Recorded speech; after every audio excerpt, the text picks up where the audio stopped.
जी तो ट्रेन चलना शुरू हो गई है और यू कैन सी के ऊपर नीचे स्टार्ट हो गई है, पटरियाँ हैं किस तरह की हमारी। आगे चलेंगे तो स्मूथ हो जाएगी क्योंकि जब ट्रेन स्पीड पकड़ लेती है तो फिर उसके बाद वो मतलब नॉर्मल हो जाता है काम।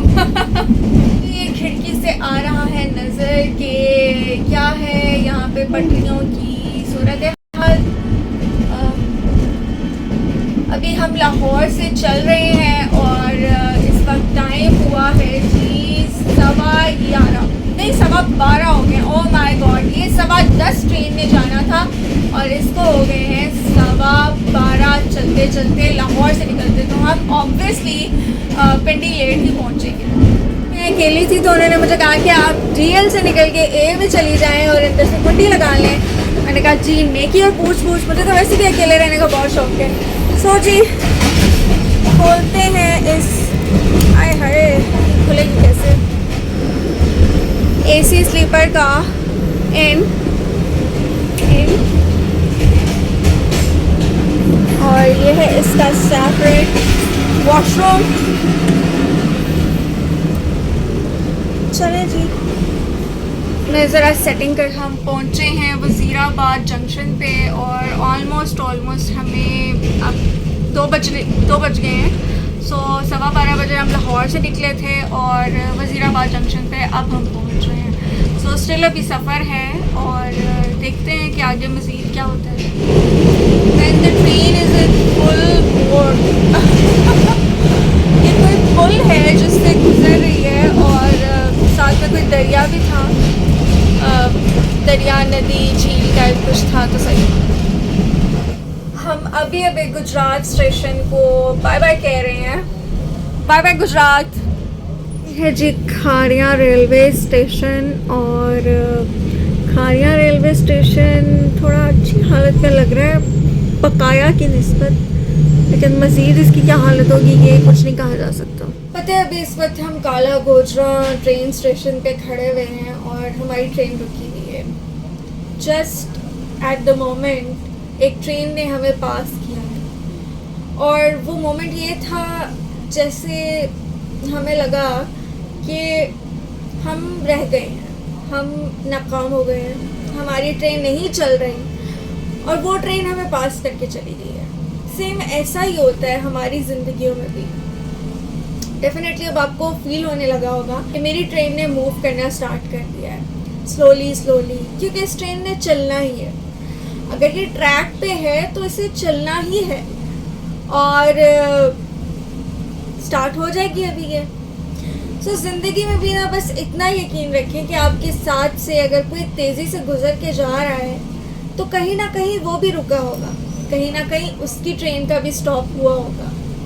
जिस तरह आपकी ट्रेन अगर ट्रैक पर है तो वो भी चलेगी, कहीं तेज़ कहीं आहिस्ता, कहीं स्टॉप करेगी, बट एट द एंड आप मंजिल पे पहुंचेंगे। शर्त यह है कि आप ट्रेन में सही ट्रैक पे मौजूद हैं। बाकी रुकावटें, ठहराओ पड़ाओ ये सब ज़िंदगी का हिस्सा है। बस ये जान लें कि आपकी मंजिल क्या है और कहाँ पहुँचना है तो ज़िंदगी आसान हो जाएगी। आई डोंट नो कि ये कौन सी जगह है but it give me the vibes like Son valley कि यहाँ की झाड़ियाँ कुछ पहाड़ियाँ वगैरह और लाइक ये सोन वैली वाला टच आ रहा है।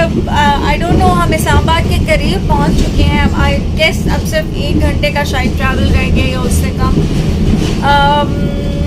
मुझे कोई नज़र नहीं आ रहा बोर्ड वगैरह कि मैं पढ़ के देखूँ ये कौन सी जगह है, but it's remind me of Son valley friends. और ये है compartment number A, this one is mine and ये आप आगे सारी की सारी लॉबी देखें।